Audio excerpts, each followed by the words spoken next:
এখানেও প্রচুর ট্রলার রয়েছে। পৌঁছে গেছি আমরা। আজকে আমি একাই আছি।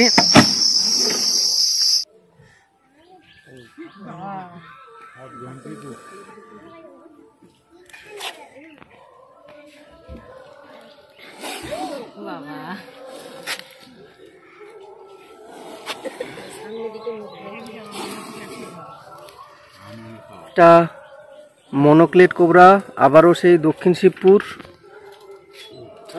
ফ্রেজারগঞ্জের সীতামদার ডাকেই সকালে আসা অনেক বড় সাপটা। বেশ বেরোনোর চেষ্টা করছে একাধিকবার।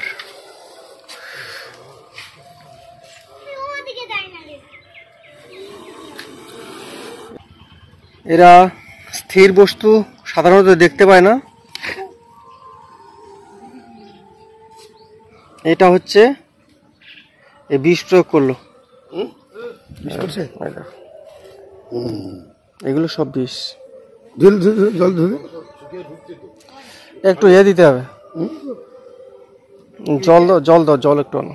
এইটা হচ্ছে বিষ, ছুঁড়ে মারে। আমরা সাধারণত বলে থাকি যে 60% বাইট ড্রাই বাইট হয়, কিন্তু এই সময় যদি এই স্নেকটা বাইট করে কাউকে 99% বিষ প্রয়োগ করবে। কেন কি সম্পূর্ণ অ্যাক্টিভ রয়েছে এই সময়। এই অ্যাক্টিভ মুহূর্তে যদি কাউকে ছোবল মারে বা কাউকে বাইট করে 100% না হলেও 99% বিষ প্রয়োগ করবে। যাই হোক, অনেক সময় তুলে এনেছে সাহস করে এরা স্নেকটিকে। বেশি কথা না বলে আমরা রিলিজের জন্য রেস্কিউ করে নেব।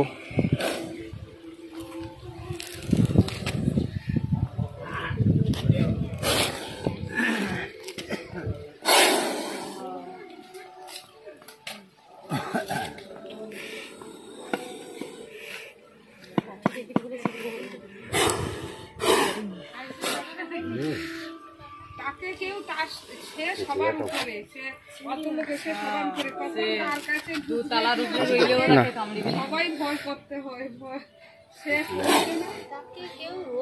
তাকে তুমি আমি বলি, তুমি বলো, কেউ ইয়ে করতে পারবে না। তার ঘর আমার ঘর, তার এর ঘর, কারণ সেরকম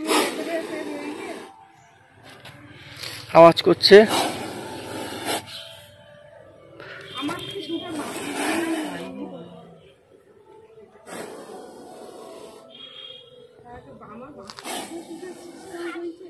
ফাঁকা দেওয়া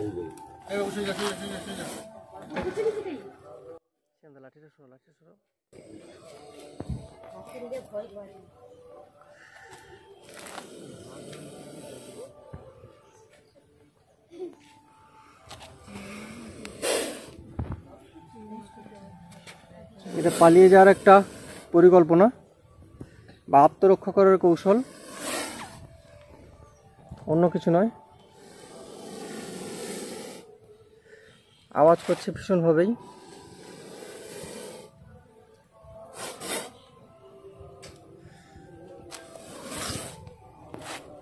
পায়খানা করলো, যাতে ভয় পেয়ে আমি ওকে ছেড়ে দিই।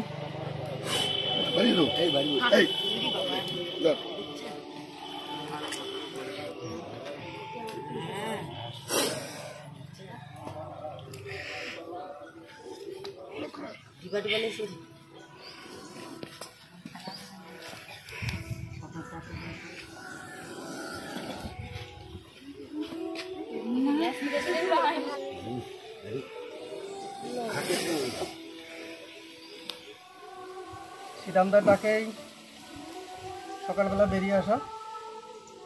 আর দক্ষিণ শিবপুর কালুদার বাকিতেই সাপটা আটকে গেছিল। তৎক্ষণাৎ দেখে হয়তো খবর দিয়েছিল, সেভাবেই চলে আসা। এটা অবশ্যই একটা ভালো দিক, কারণ এই সাপগুলো বেঁচে থাকার প্রয়োজন রয়েছে। একাধিক ভিডিওতেই বলা হয় এই সাপের বিষ থেকে খুব জীবনদায়ী ওষুধ তৈরি হয়। আর সাপ কাউকে কামড়ানোর জন্য বেরোয় না, সেটা নিজের খাদ্যের সন্ধানে সাপ বেরোয়।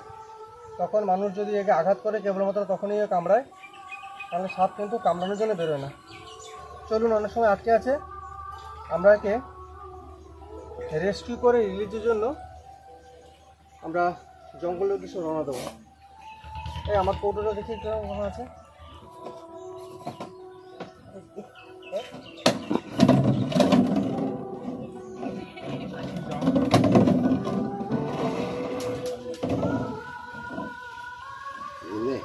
ঢুকবে ঢুকবে ভালো করবে। দাদা কথা বলবে।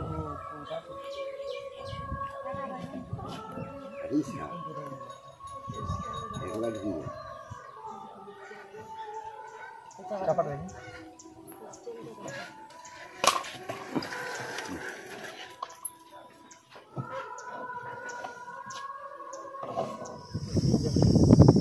এটা আমাদের পাতিবুনিয়া ফরেস্ট। কাজ হচ্ছে রূপলি শস্য ইলিশের জন্য এরা অপেক্ষা করবে এখনো প্রায় 2 মাস। এটা একটা নদী,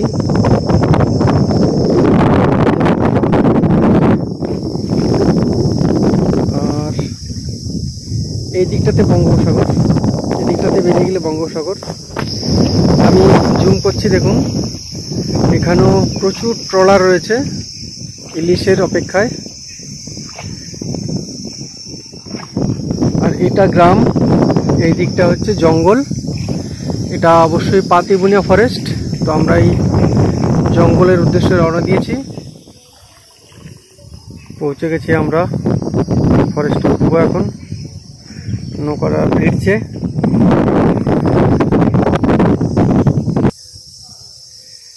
ঝিঝি পোকার ডাক সমানে পরপর বেড়েই চলেছে। আর সব থেকে বড় কথা, খুব বেশি দূরে আজকে যাব না। আমি একাই আছি আজকে, আমি একাই ভিডিওটা বানাচ্ছি, তো বেশি দূরে যাব না। এই বাঁধটা জঙ্গলের অনেক ভিতরে চলে গেছে, আর এখান দিয়েই এই ফরেস্ট ডিউটি দিতে বেরোয়। আর একটু কাছাকাছি গেলে দেখতে পাবেন এগুলো কিন্তু জলে ডুবে যায়।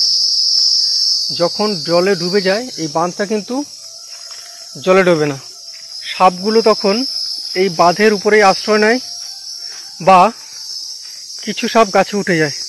চলুন এই গাছের গোড়াতেই স্নেকটাকে করে দিই। এই যে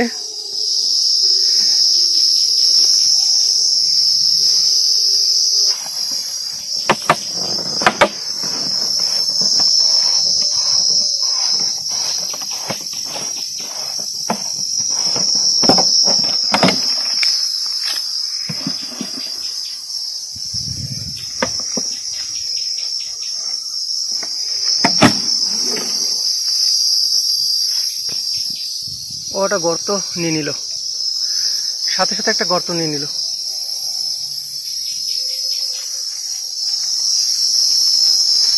চলুন এই গর্তটাই ও ঢুকে গেল। জানি না কিসের গর্ত, তবে নিশ্চয়ই কোনো না কোনো সময় আবার বেরোবে।